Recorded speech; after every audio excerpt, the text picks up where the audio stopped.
So having set out our pro formas and cross-referenced additional information to the face of the answer, what we're now going to do is go through the question line by line. So the first thing that we see is our statement of financial position and PPE. And all I'm going to do at this stage is put in the opening and closing balances. Opening balance 360, closing balance 350. And I'm going to broadly take this approach for all of my non-current assets because history tells me that that's what you tend to end up doing. So working number 2 is going to be goodwill, which is our next line in the statement of financial position. And in respect of goodwill, we started off with 100 and we finish up with 80.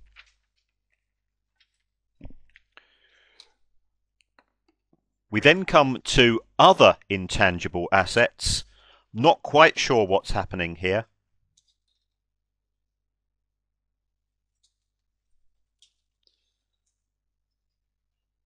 And if you're not sure, the chances are there will be an intangible impairment. And the rule that I always use is that if I believe something will impact upon both the statement of financial position and the income statement, so with intangibles you've got assets and impairment, with PPE you've got gains and losses on sale and depreciation in the income statement, and you've got the assets in the statement of financial position. If it involves both of the accounts, I tend to use a T account. So as far as intangibles is concerned, opening balance is 240 and closing balance is 228. Then we come to associates. Associates seems a little bit strange.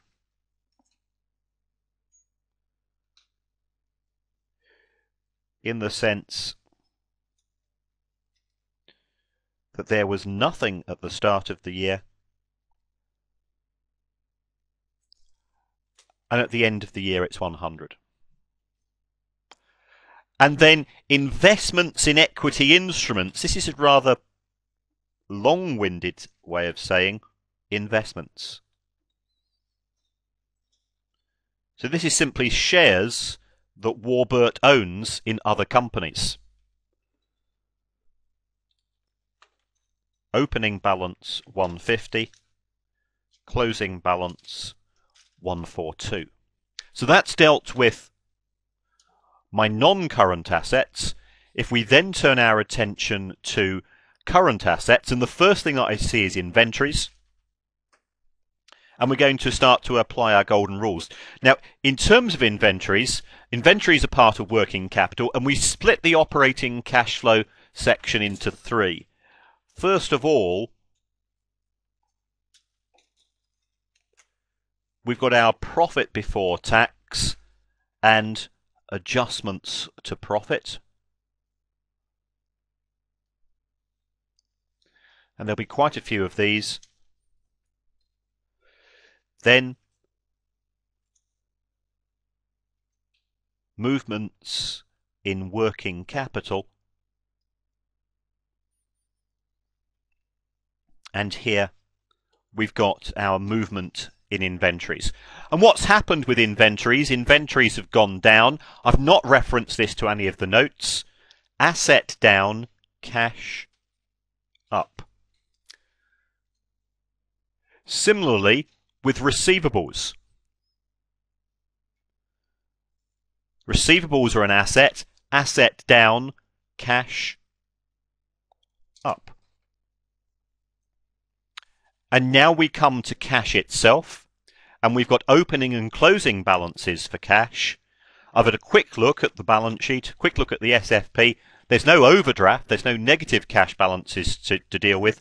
So we can say that our opening cash figure is 323 and our closing cash figure is 288. Therefore, the movement is 35. I would not recommend adding up your cash flow statement when you do the question in the exam. because the chances are you'll have made at least one error. So just assume that you've got everything right and slot in 35 as the correct answer. Always have a competent approach to the exam. Next we come to share capital, and I've not referenced share capital to anything, so I'm simply going to say here that we have share proceeds, equity up, cash up. And for the rest of our equity items, I'm going to use the statement of changes in equity rather than the statement of financial position to work out the key numbers. Similarly, with the non-controlling interest. Non-controlling interest is split out in the statement of changes in equity, so we'll use that. So we now come to long-term borrowing, not reference to anything. It's gone down, so borrowings paid 44, liability down, cash down. Next, it's tax, and what we're going to do is that we're going to combine deferred tax and income tax. So I'm going to have a single T account in respect of tax,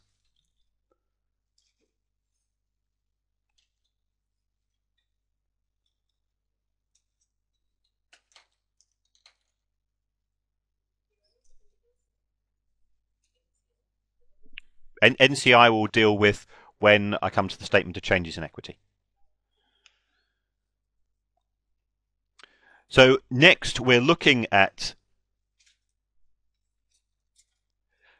tax, and I've got a brought down balance in respect of deferred tax of 26, and I've got a carry down balance in respect of deferred tax of 28. Long-term provisions, I've referenced this to one of the notes. This is actually in relation to pensions, so we'll deal with it when we get to our pensions note. We've therefore dealt with all of the first page as far as the BPP textbook is concerned, and we can turn our attention to current liabilities, and I've got trade payables, but I've referenced this to one of the notes. So what I'm going to say at this stage, as far as payables are concerned, I've got a decrease in payables of 65, but I've not yet finished with that. That this is reference to the note in relation to PPE. We've then got current tax. So we go to a working. Our opening balance for current tax is 42. And our closing balance in respect of current tax is 35. Short-term provisions, I've referenced this to one of the notes, so I'll deal with those when I get to that particular note. I'm not quite sure what it deals with as yet. So we've therefore dealt with our statement of financial position. We move on to our statement of comprehensive income. And the first figure that I always seek for is my profit figure before tax. Except here is a slight complication. It's a loss. So I'll simply say profit before tax is minus 47. What I'm now going to look for is, are there any items above profit before tax which are either not operating or not cash flows? Well, we've got the share of profit of the associate.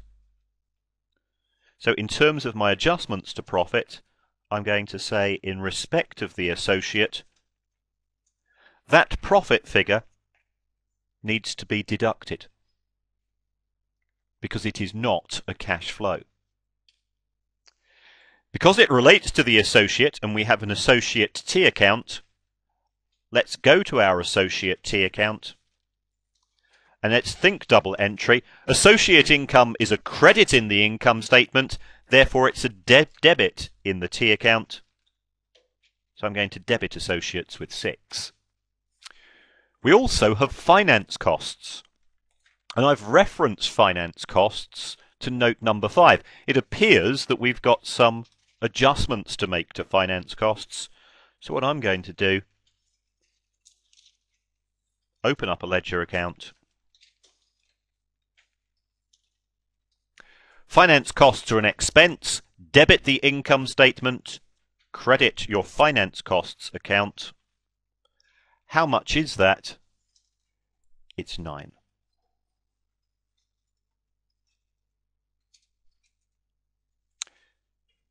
So I've debited income statement, credited finance costs, but finance costs also, that they're not part of trading as such. So therefore, what I'm going to do in my cash flow statement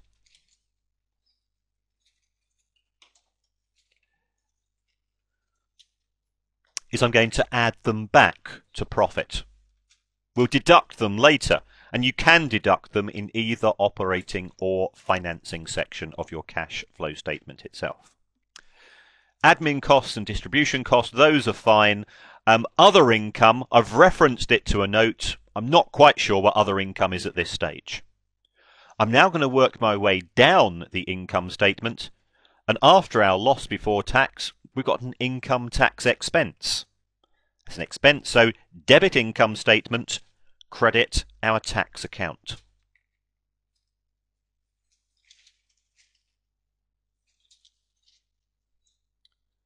And that gives us a figure of 29, which gives us our loss for the year.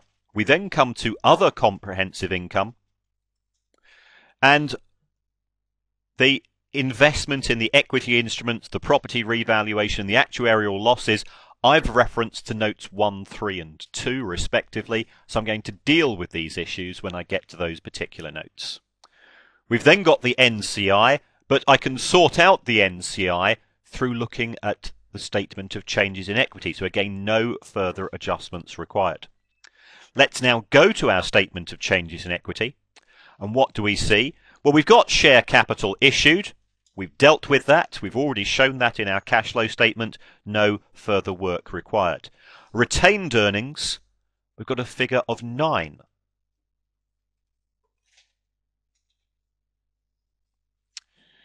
In respect of dividends. So I'm going to go to my financing cash flows. You could go operating. Dividends paid, 9. Investment in equity instruments, we've got something of 27. I'm not quite sure what it is, because if I take a look at my investments, I've got figures of 150 and 142. So I'm just going to put a question mark there. I'm not quite sure what's taking place. We've got a revaluation surplus. I've referenced that to one of the notes. And then we've got the non-controlling interest. And notice, in respect of the non-controlling interest, there is a dividend of 5 which has been paid. Dividends are cash flows. So let's go up to our cash flow statement.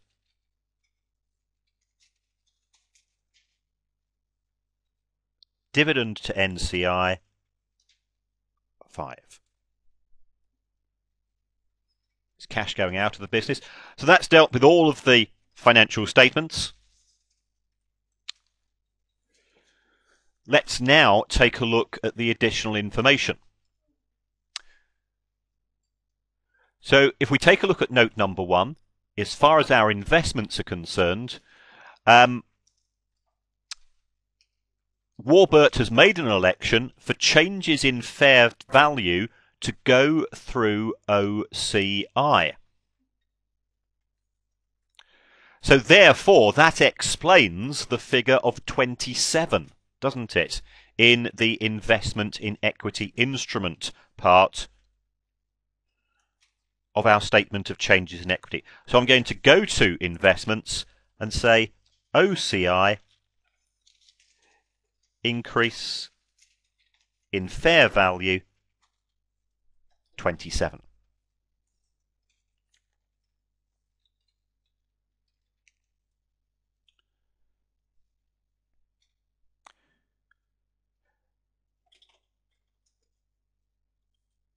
The remaining 38 million related to an investment in the shares of Warrburt, in respect of which changes in fair value had been taken to profit and loss.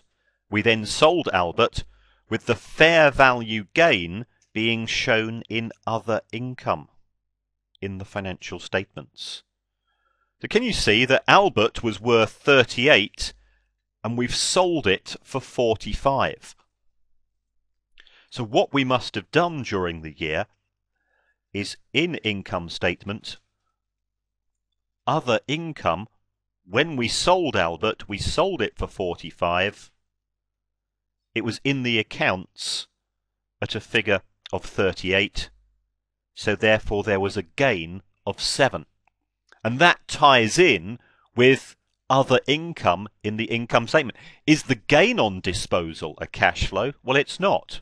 So therefore, what we have to do is go back to our cash flow statement, other income. This is in respect of Warrburt, and take away that figure of 7. Warrburt was then sold for 45. So as far as these disposals are concerned, as far as these investments are concerned, I've got a figure for 45, sale of Warrburt. Well, when we sell Warrburt, what do we receive? Cash. Warburt's an investment, so this is going to go to the investing cash flows section of my cash flow statement. Sale of investment 45. So the following schedule summarizes the changes, and notice it says in respect of other items the gain is 30, but we only saw a gain in OCI of 27. It says deferred tax of 3 million had been taken into account in OCI for the year. So what I'm going to do here is if I go to investments, I'm going to say OCI deferred tax 3 has been included there. So that's going to be debit investments and credit deferred tax. We're going to increase deferred tax during the year.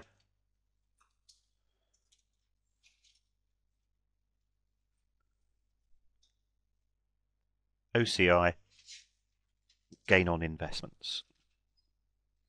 And if you think about it, if you revalue assets upwards, you ought to expect to pay the tax on them, so therefore there will be some deferred tax consequences. So that makes logical sense. And if the gain is taken to OCI, the tax on the gain should appear in OCI as well. So again, there's a logical step being taken by the examiner. So that deals with note number 1. Note number 1 was very, very difficult. All of the notes are very, very difficult. We've got to stick to basics. The retirement benefit liability is shown as a long-term provision, which we've already identified. Let's now take a look at some of the key issues.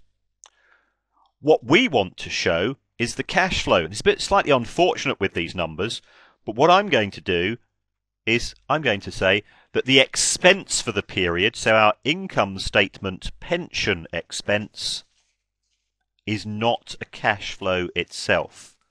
So I'm going to take that away. And it then says that contributions are also 10. So contributions is the cash flow. And what I'm going to do is I'm going to show that as an operating cash flow, and we tend to show that below working capital. So pension contributions paid 10. The pension expense, shouldn't have shown that in brackets, the pension expense has already been deducted, we need to add it back because we're adding back a non-cash flow. As far as the actuarial losses are concerned, well, the actuarial losses are taken to OCI. It's below profit before tax, so no further adjustment is required. And we're then told that the pension scheme paid pensions of 3 million in the year. This is the examiner playing with our minds. Warrburt has not paid the pensions. The pension fund has paid the 3 million. So this has nothing to do with Warburt's own cash flow statement. Very, very nasty, tricky trick by the examiner there. Next, we come to PPE. And it looks as if the examiner has tried to help us here. But I'm always a little bit suspicious. So we've got opening and closing balances. And let's take a look at exactly what's happened. Plant and machinery with a carrying value of 1 million had been destroyed by fire in the year.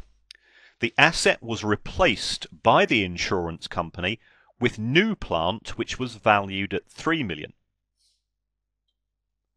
So what we're going to do in our PPE note is we're going to say we've got new plant from the insurance company is an addition of 3, and we've got plant destroyed of 1, which is going to reduce the value of PPE. So I've debited PPE 3, I've credited PPE 1, and it says the company included the net gain on this transaction in additions and as a deduction from admin expenses. Well, that deduction impacts upon profit before tax, doesn't it? So what we need to do is to go up to our income statement, gain on insured plant. We've made a gain of 2 million. That's not a cash flow, so I'm going to deduct that from profit. The disposal proceeds were 63 million. So if I go to investing cash flows, sale of PPE, 63 million, asset down, cash up. But it says in our note that the disposals were worth 56, so therefore there must have been a gain on those disposals.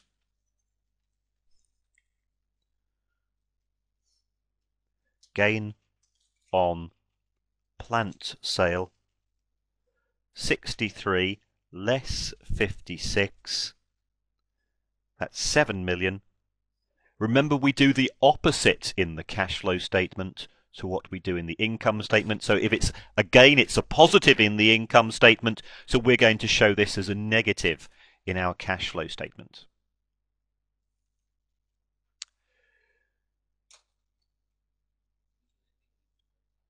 Deferred tax of 2 million has been deducted in arriving at the gains on property revaluation figure in OCI.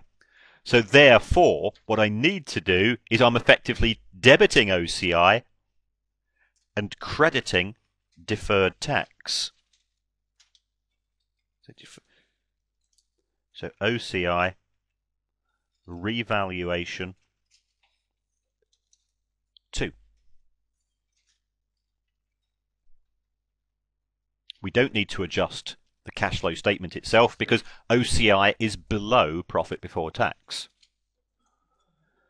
The remaining PPE additions comprise imported plant and equipment. The cost of the plant was 380 million dinars. So what I'm going to do here is I'm going to do some calculations in respect of the overseas plant.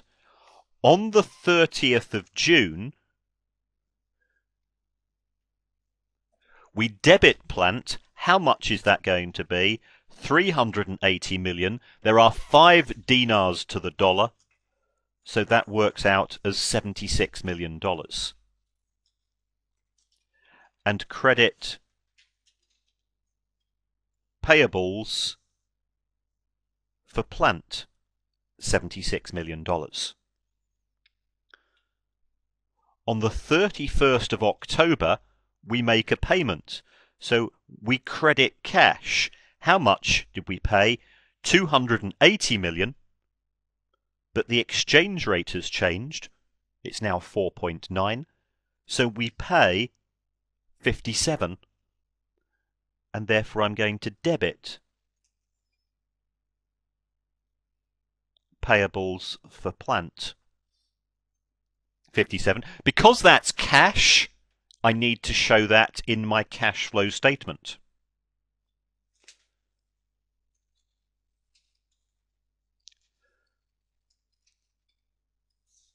Purchase of PPE from working number 7.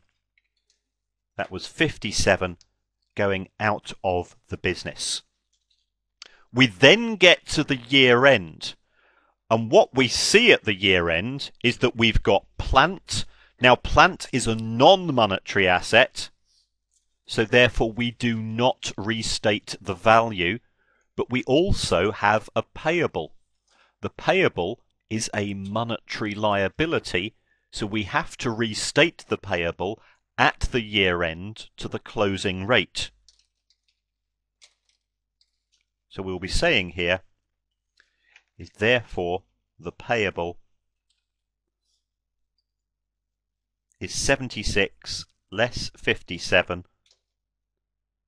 It's 19. At the 31st of December, we restate the payable. How much is it? Well, it's 100 million dinars, and 100 million dinars at that date, there's 4.8 to the dollar. So therefore that works out as $21 million. Our double entry is that we're going to debit the income statement with 2 and credit our plant payable with 2. This is our exchange loss. Now, that exchange loss is not a cash flow, but it has been charged to the income statement. So it's been deducted from the income statement, so we need to add it back.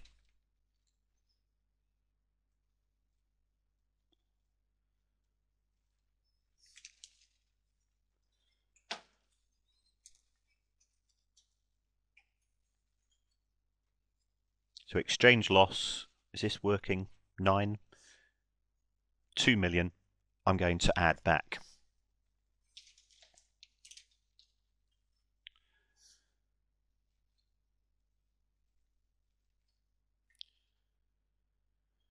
What we've also got is that closing payable of 21.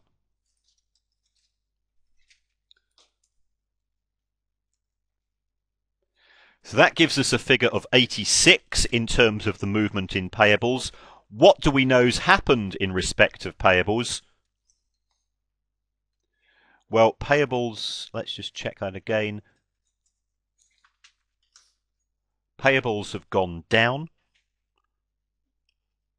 Liability down means cash down. So that deals with note 3. We then turn over. And we've got information in note 4 in respect of the associate. We bought a 25% stake. The associate made a profit of 24 million. We own 25%. 25% of 24 million is 6 million. So that's the figure we've already shown in our income statement. The associate then paid a dividend of 8 million.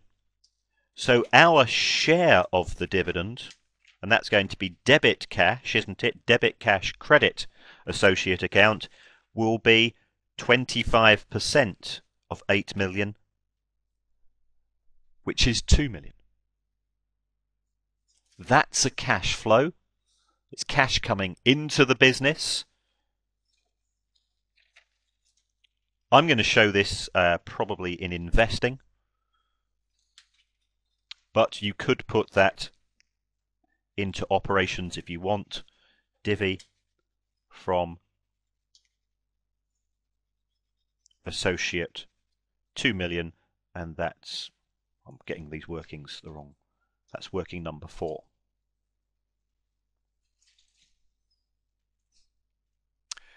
So that's dealt with associates.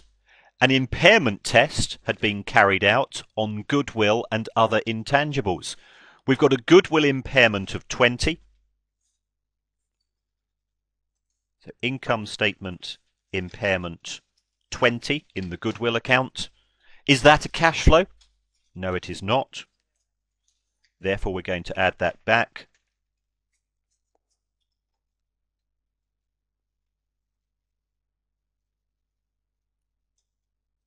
And exactly the same principle applies for intangibles.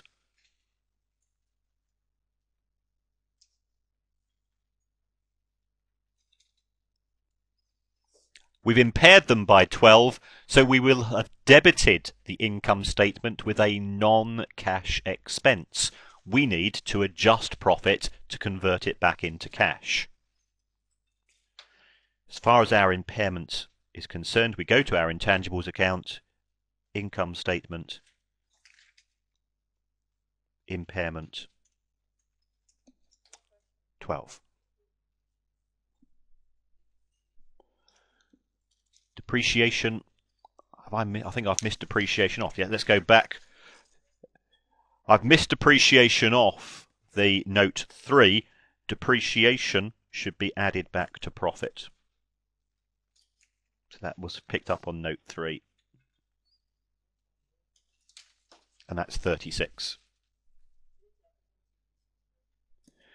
Well, we don't need to calculate the additions on PPE because the question told us that there were 2 additions, which was the overseas and the ones bought from the insurance company. So there's no further calculations are required. We read that note very carefully. It says the only additions were those from the insurance company and those from overseas, and we've already dealt with both of those.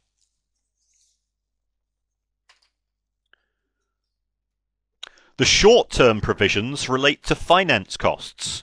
So let's just take a look at those short-term provisions. We've got figures of 4 and 5, and we're going to put those into finance costs. Opening balance 4, closing balance 5. So we've therefore dealt with all of the information in the question. So I'm now going to go to my T accounts and let's tidy them up. And what we've got as far as finance costs is concerned, I'm going to use betas to mean balancing figures.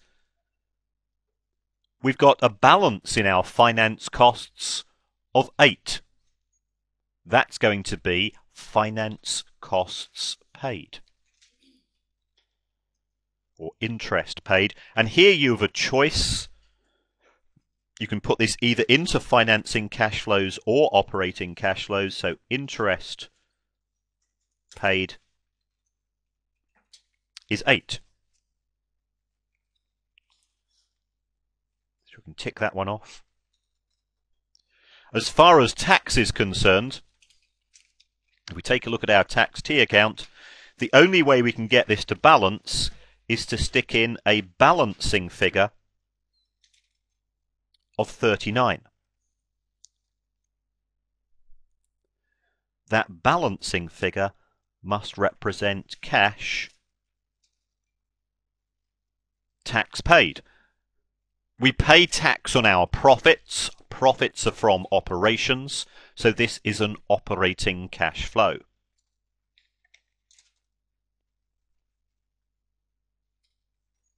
Up to the cash flow statement, pension contributions paid and tax paid is 39.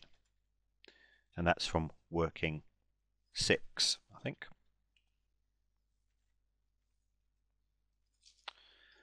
As far as our investments are concerned, our investments account adds up. We've dealt with all of the complications there. When it comes to associates, what we've not dealt with in respect of associates is how much did it cost to invest in that company, and it must be the balancing figure, cash paid for the shares is 96.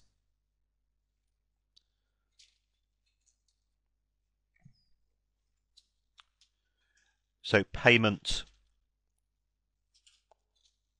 for associate from working for is 96 going out of the group.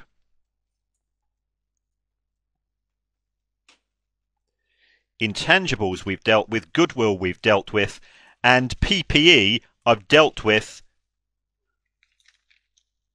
in note 3. We could have done a full T account, but he's actually given us the T account in the note there, so I'm not going to go any further. If we now add up our profit figure or our loss figure,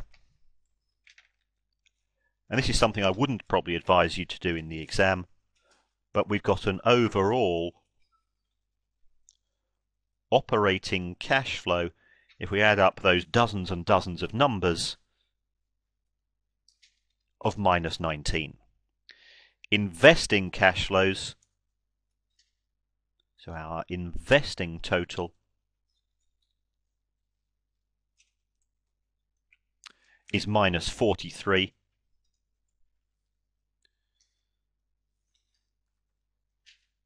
Oops, that cash flow is plus 19.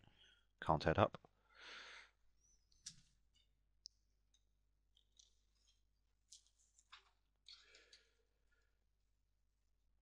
And then when it comes to financing cash flows, financing total is minus 11. So 19 minus 43 minus 11 gives me minus 35, which is the number I was looking to produce.